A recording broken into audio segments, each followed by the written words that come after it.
कैसे हैं आप सब? आशा करती हूँ आप सब अच्छे होंगे, स्वस्थ होंगे। स्वागत है आपका इस कक्षा में। आइए आज हम पढ़ते हैं हिंदी का पाठ 7 रक्तदान।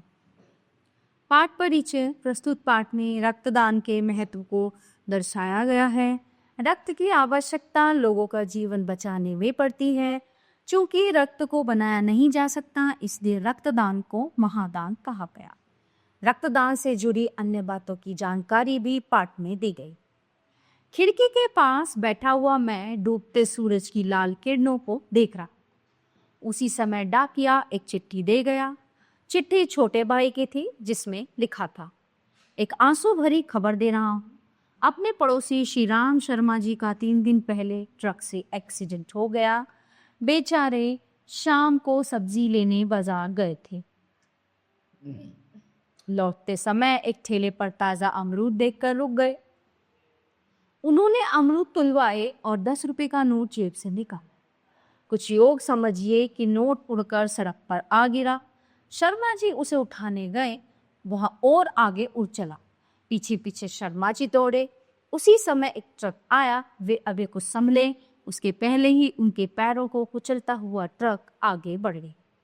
सड़क पर हो हल्ला मच गया। बेचारा ठेले वाला अमरूद छोड़कर दौड़ा और शर्मा जी को कुछ लोगों की मदद से उठाकर फुटपाथ पर ले आया। शर्मा जी मछली की तरह तड़प रहे थे। एक सज्जन ने फोन करके एम्बुलेंस बुलवाई। शर्मा जी के पैर की हड्डी टूट गई थी, क्योंकि उनके दोनों पैर कुचले गए थे। पैर कुचल जाते हैं तो ऑब्वियस से हड्डी तो टूटनी थी। अब शरीर से काफी खून निकल चुका था। ऑपरेशन जरूरी था, पर वह खून दिए बिना संभव नहीं था, यानी कि असंभव था। खून कौन दे? सब लोग एक दूसरे का मुंह देख रहे थे। एक नवयुवक से रहा नहीं गया। उसने कहा, डॉक्टर साहब, मैं अपना खून देने के लिए तैयार हूं। आप किसी भी तरह इन सज्जन को बचाइए। डॉक्टर ने पूछा, आप कौन हैं और इनके क्या लगते हैं? नवयुवक ने मंद मंद मुस्कुराते हुए कहा, मैं इनका कोई नहीं हूँ, मैं इनको जानता भी नहीं हूँ, लेकिन मेरा खून देने से यदि इनकी रक्षा होती है, इनका जीवन बचता है, तो मैं अपने जीवन को धन्य समझूंगा। मैं तो युवक हूँ, खून फिर पैदा हो जाएगा मेरे शरीर में, किंतु ये महाशय बिना खून के बच नहीं पाए। भाई साहब शर्मा जी का ऑपरेशन सफल हुआ। वे अस्पताल में ही हैं तथा प्रसन्न हैं। बार बार उस नवयुवक को धन्यवाद देते हैं जिसने रक्तदान करके उन्हें बचा लिया। पत्र पढ़कर मेरी आंखों में आंसू बहने लगे। मैंने सोचा, ओह, सच्चा दान तो रक्तदान है। रक्त बनाया नहीं जा सकता, उसके कारखाने नहीं हो सकते, वह तो प्रकृति से हमें निर्झर की तरह मिला है, सदा बहने वाला, सदा बढ़ने वाला। हम भी दूसरों के लिए रक्त दे सकते हैं। रक्त तो फिर पैदा हो जाएगा। दान सबसे प्यारी वस्तु का ही किया जाना चाहिए, और रक्त जो है सबसे कीमती वस्तु। रक्त सबसे प्यारी वस्तु है, वह तो जीवन का आधार है, और ये हमें जो है रक्तदान करना भी चाहिए। उससे क्या होता है? लोगों का जीवन बचता है। मेरी आंखें खुल गईं। उसी समय मेरे पड़ोसी ने घर में प्रवेश करते ही कहा, सुनिए भाई साहब, हमारे यहाँ रक्तदान शिविर लगा है, आप रक्त देने चलेंगे? होता है ना, शहरों में जगह जगह रक्तदान शिविर लगता है ना। जो भी मतलब अपनी इच्छा से रक्तदान करना चाहें, ब्लड डोनेट करना चाहें, वो कर सकते हैं। मैंने रक्तदान एवं ब्लड बैंक के विषय में उनसे कुछ प्रश्न पूछे, तो उन्होंने मुझे समझाते हुए कहा, देखिए, 18 से 55 साल की उम्र तक का कोई भी सामान्य स्वस्थ व्यक्ति रक्तदान कर सकता है। इसके लिए बहुत मोटे, तगड़े या पहलवान होने की आवश्यकता नहीं है। 45 किलो या उससे अधिक वजन वाला व्यक्ति उपयुक्त माना जाता है। रक्तदान के बाद आप अपने दैनिक कार्य पूर्वक बड़ी आसानी से कर सकते हैं। शरीर में रक्त की पूर्ति इतनी जल्दी होती है कि रक्तदाता को जरा भी कमजोरी महसूस नहीं होती। आप पूर्व श्रम कर सकते हैं। 3 महीने में एक बार रक्तदान किया जा सकता है। कई व्यक्तियों ने अपने जीवन में 50 बार रक्तदान किया। शरीर की ऐसी व्यवस्था है कि आप रक्तदान न करें तो भी पुराना रक्त समाप्त हो जाता एवं उसके स्थान पर नया रक्त पैदा होता है। हमें दूसरों के लिए जीना सीखना चाहिए। रक्त लेने से पहले डॉक्टर आपके रक्त का परीक्षण करता है।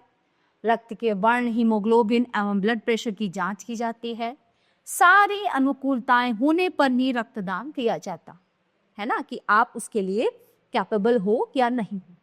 मुख्य रूप से रक्त के 4 ग्रुप अर्थात वर्ग होते हैं, ए बी एवं ओ। वर्ग के रूप में MNRH, यदि अन्य कई भेद भी होते हैं। रक्तदाता को इसके लिए विशेष चिंता करने की आवश्यकता नहीं होती। डॉक्टर स्वयं रक्त का विश्लेषण करते हैं, वर्गानुसार उनके विभाग बनाते हैं एवं रक्त के विभिन्न अंशों को कीटाणु रहित बनाकर रेफ्रिजरेटर में सुरक्षित रखते। इस तरह रक्त 3 सप्ताह तक सुरक्षित रखा जा सकता है। इसी प्रकार सुदूर सीमा पर घायल होने वाले सैनिकों के लिए भी रक्त पहुंचाना संभव हो पाता है। रक्त हमारे शरीर के प्रत्येक कोष को ऑक्सीजन और भोजन पहुंचाता है। ये बाहरी एवं भीतरी रोगों से शरीर की रक्षा भी करता है। रक्त का 50-60% भाग प्लाज्मा होता है, जिसमें लगभग 90% हिस्सा पानी होता है। रक्त में जो है नमक का परिमाण समुद्र के पानी की तरह होता है। रक्त के बिना हम जी नहीं सकते। ये जीवन एवं मृत्यु से जूझने वाली शीर्णकाय रोगियों को नई आशा, नई ज्योति एवं नई आकांक्षा प्रदान करता है। हृदय, मस्तिष्क, फेफड़ों आदि महत्वपूर्ण अंगों के ऑपरेशन के समय रक्त की बड़ी आवश्यकता रहती है। रक्त एक आदमी के द्वारा दूसरे आदमी को दी जाने वाली संजीवनी। रक्तदान में किसी अज्ञात व्यक्ति के प्राणों को बचाने का आनंद छिपा हुआ है। रक्त का दान निस्वार्थ भाव से होता है। Red cross society, blood bank आदि संस्थाएं इस पुनीत कार्य को वर्षों से कर रही है ना, सालों से करते आए। हमारा लाल खून न तो हिंदू होता है, न मुसलमान, न काला होता है, न गोरा, न उच्च होता है, न नीच। खून तो खून होता। मेरा तन मन नाच उठा, मेरे शरीर का रक्त तेजी से दौड़ने लगा। मैंने पैरों में चप्पलें पहनी और चल पड़ा पड़ोसी के साथ रक्तदान शिविर की ओर। ठीक है, इससे कोई समस्या भी नहीं होती है ना। आप जब चाहें रक्तदान कर सकते हैं। यानी बच्चों, ये पाठ यहीं पे समाप्त होता है। आशा करती हूँ आपको अच्छे से समझ आया होगा। मिलते हैं अगली कक्षा में। धन्यवाद।